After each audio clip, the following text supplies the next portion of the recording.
What's going on, guys? This is IDrewMan, and this is my Dark Souls walkthrough part 17.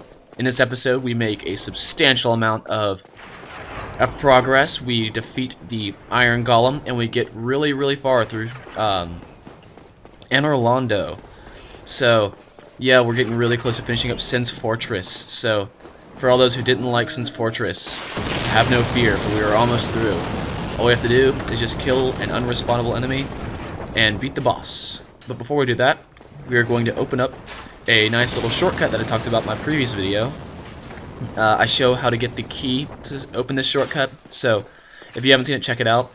This is the use of the cage key. If you do not have the master, if you have the master key, or if not the master key, that the cage key is the only way to open that shortcut, which leads pretty much to the very beginning of Sin's Fortress. So if you want to leave or come back, it's no problem at all to use that shortcut to get through. So make sure to pick up the cage key and open up that shortcut. It's incredibly helpful. So come back, make sure to avoid this archer guy. But he's not too much of a challenge. Just make sure to keep running and do not stop on the small little, I guess, bridge thing you walked across, which isn't much of a bridge, because the guy up here throws fire bombs at it. Yes, this guy. This guy is Mr. Mean Firebomb Giant Throwaway Guy. He's the one who's been throwing all the fire bombs at you, and he does not respawn if you kill him. So, right here, I was trying to get him to, I was trying to trigger his move where he just kind of rages. He kind of just goes on a little temper tantrum. I was actually not able to successfully pull that off. I recommend you do if you're new to the game, or it doesn't really matter. Just if you trigger his temper tantrum, just make sure to hide back in the stairwell where you got up here. Just stay really far back and wait for him to finish. He falls flat on his face and just kind of looks like he's like praying or something. And he does that for a good 10 seconds. So that's just free hits on him for 10 seconds. Just make sure to stay out of his way when he goes beast mode. So if he doesn't want to do that to you, I guess you can just do what I did, like this. Just kind of wait for him to do a move or two, and then I just hit him. So I don't know why I didn't kill him right here. I think I was trying to get him to do the temper tantrum move, but he just didn't do it. So I guess I got lucky or unlucky, whichever way you look at it from. But after you kill him, you get the Titanite chunk that is used for weapon ascension from +10 to +14.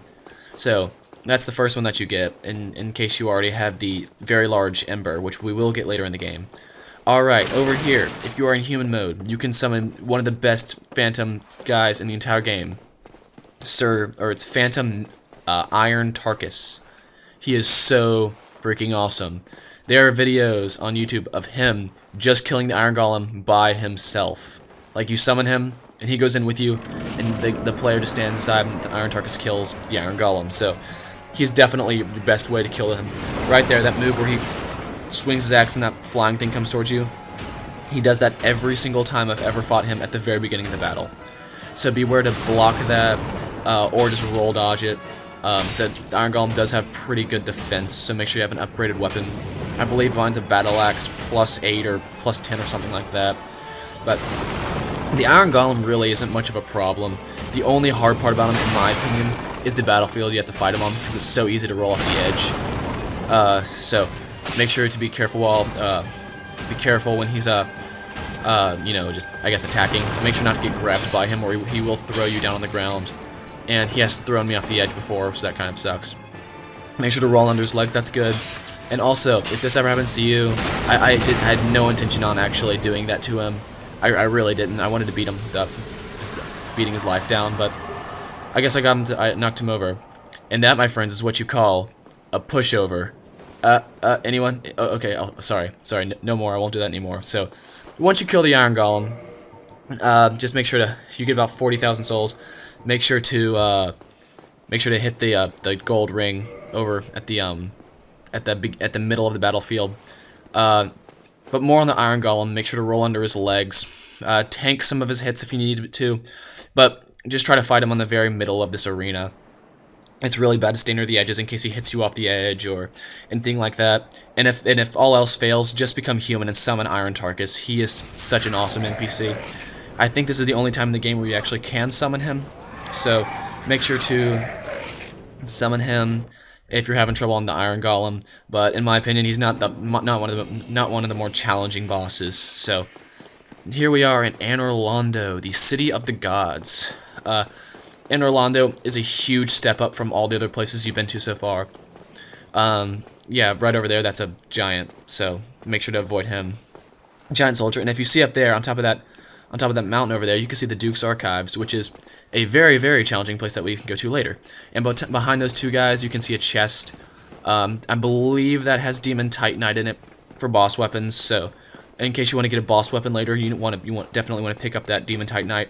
I was going to go get it, except for the fact that I accidentally staggered both of the giant knights at once, so that's just really challenging to fight two at once, so just that's why I just ran from that. And here's the next bonfire. Make sure to rest at it, because you most likely will die before you open up the next bonfire, because it's really far away, before opening up shortcuts. So, right here you see me leveling up, and that woman right there, or that, yeah, that's a woman, I guess, leaning against the wall, is a firekeeper. If you have a firekeeper soul, you can just go to her and she'll reinforce it. If you kill her, you get her, if you kill her, you get a firekeeper soul as well. I don't think you get her armor. You get that later. If you just notice, I did show you the other way you could go. That leads to the crystal halberd, I believe. It is inside of a mimic chest, so beware that there's two chests over there. One's a mimic. Just make sure to hit them both, just to make sure. But there's also two knight guys, or giant knights, so beware of them if you want to go get that stuff. Hey, does this guy look familiar? Anyone? Perhaps it was the Bell Gargoyle that we might have fought a few episodes ago. Except this time he doesn't have his buddy, and we're also doing a ton more damage to him. We are just crushing this guy. And also right there, you see I got the Gargoyle Tail Axe. So even if you didn't get it on the Bell Gargoyle boss fight, you can still get it here. However, this guy does not respawn, so that is nice, and that is not nice in case you want the Gargoyle Tail Axe. Sometimes he drops his helmet or his shield, so that's also something that's good, I guess. Over here is more Demon Titanite. There's a lot of Demon Titanite in Anor Londo, so if you want a boss weapon, you definitely need to pick this stuff up. It is really, really helpful for boss weapons. So anyways, the correct way to go from this point is up this way.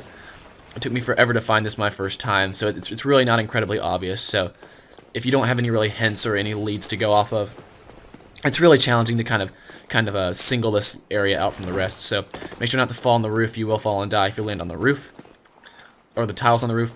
And these guys are called Painting Guardians, I believe. They're really weak, but they're really fast. So it's your take on them. They aren't too hard to kill, and they have no poise. So that's another thing. They also have a lot of throwing knives, and yeah, so you can get their equipment later in an optional area. Yeah, so right here is probably one of the most challenging platforming parts of this game. This is actually my very first time I've ever gone through this part and not died. This is my very first playthrough, so that made me happy. So you really got to be careful on these on the scaffolding right up here. I guess that's what this is, scaffolding. It's really small, and you also have no room to roll around if you like rolling like me. But you can see me kind of inching my way forward on this guy.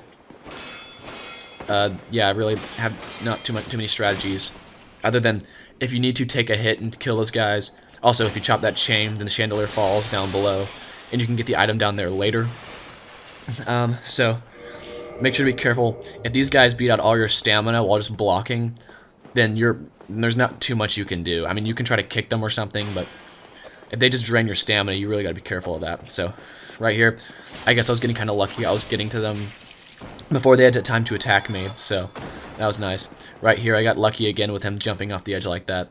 I really have no specific strategy for getting through this other than, I don't know, ranged weapons. If you have a bow and arrow, or I guess if you can manage to lock onto them while using magic, that's another way you can do things. Alright, now we are going to the shortcut up here, or the activation of the shortcut, my bad. Once you turn this, it will lower down to the Anor Londo bridge thing, where we killed the first gargoyle, and it acts as a, I guess, pass-through thing between where we came from and where we're supposed to go. So, onwards to victory, and there is another gargoyle that you have to kill. Like the other one, this one does not respawn, so that's a plus. And I forgot to mention, that these guys shoot the lightning, actually. They don't breathe fire anymore, they breathe lightning. Not shoot lightning, not like they have a gun and shoot you with lightning, but like, you know, breathe lightning, as in, yeah, that's it. So, again, not too much of a problem, just taking him out real quick. Right there, I got his halberd and his shield, so I guess I got lucky. So, his halberd and shield, I've never used them. I really don't know much about them, so you can use them if you want. It's not like I'm going to stop you, so. Alright, so headed up these really long stairs to get to the giant cathedral. I think it's a cathedral. If it's not a cathedral, let me know. This is my way to get past this area. There are a ton of enemies, or not necessarily a ton of enemies, but some very challenging parts up ahead. So what you want to do is you just want to not do what I do right here. I was being a bit stupid, and I was trying to actually kill one of these guys for y'all. I have no idea why I did what I did, but it resulted in unfortunate events. I died, so don't do that. You can actually see my body on the ground, I think. So yeah, don't fall right there. That's not good. So alright, here we are back again at the cathedral. I think it's, never mind, you know. So this is my way past these guys, and this time I actually survive. So silly me, don't die anymore. So wanted to pick up my soul so I wouldn't lose like the 14,000 or whatever I had. So you do not want to stay on this bridge too long, or else this will happen.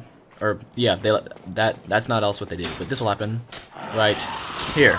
So do you see that? See that giant arrow get into my head? That's what happened.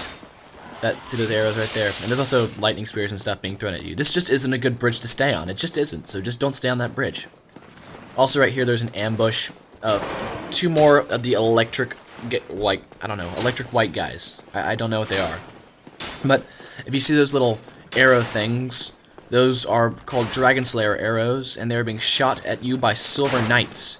They're just like the black knights, except they're silver, and they're easier to kill than the black knights. So that is my opinion on them. So they really aren't too bad, except for the fact that they shoot huge freaking arrows at you. So yeah, if you just try to block that, like just with your shield and stuff, if you simply just try to block it, then you will actually be knocked back a good bit, and you can fall off the edge just by being hit, just by blocking that. Even if you block that, you can still fall off the edge. So as you just saw, my best method to get past this guy is parrying, primarily because you can't roll around him too much, well, obviously, and there isn't too much to do except for parrying him. So that's what I recommend you do. Just parry him if you can. If you can't, just wait for him to finish his combo, and then go all out on him, or not necessarily, just kind of hit him a few times and then just kind of back up and block a few swings.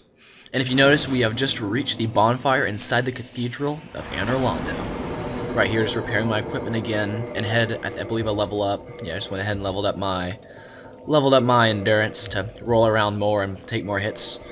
Yeah, right here, I was trying to get some heavier gear to get fast rolls, so just kind of messing around with that a little bit.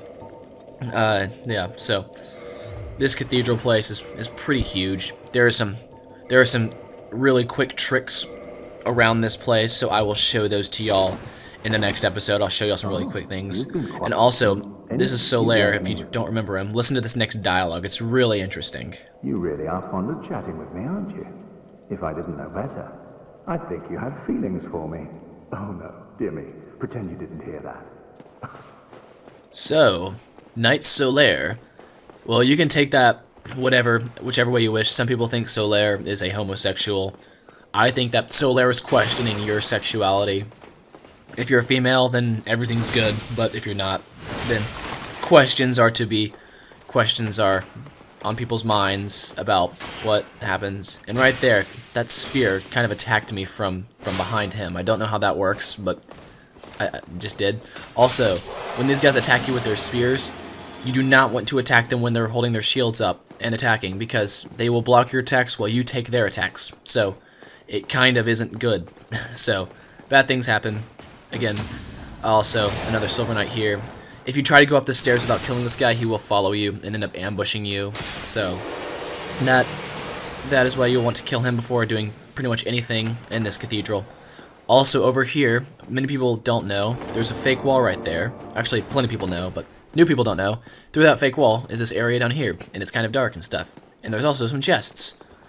I don't recommend just trusting any just random chests in the dark. As you can see, that isn't always the best plan of attack. That move there, he will grab you and om-nom on your face until you're dead, typically. Right now, I probably could survive it with my life, but I would probably have just the slightest bit left. So don't get grabbed by him, it's really not good. Right there, I got the Occult Club. You can use that weapon for the Catacombs later if you change it to Divine. Also, if you notice this stuff that I'm getting the equipment from Havel the Rock's follower. We fought him earlier in the series in Darkroot Garden, and he got his ring. It's actually, I think we're wearing it right now, so that's his equipment. It's really heavy, but it's really, really good. It's some of the best armor that you can't upgrade in this game, so you definitely want to check that out if you want a tank build. Yeah, so make sure to stay tuned to next time, for we will actually finish up Anor Londo and prepare for Ornstein and Smaug. Make sure to like, comment, and subscribe, and stay tuned for the next episode.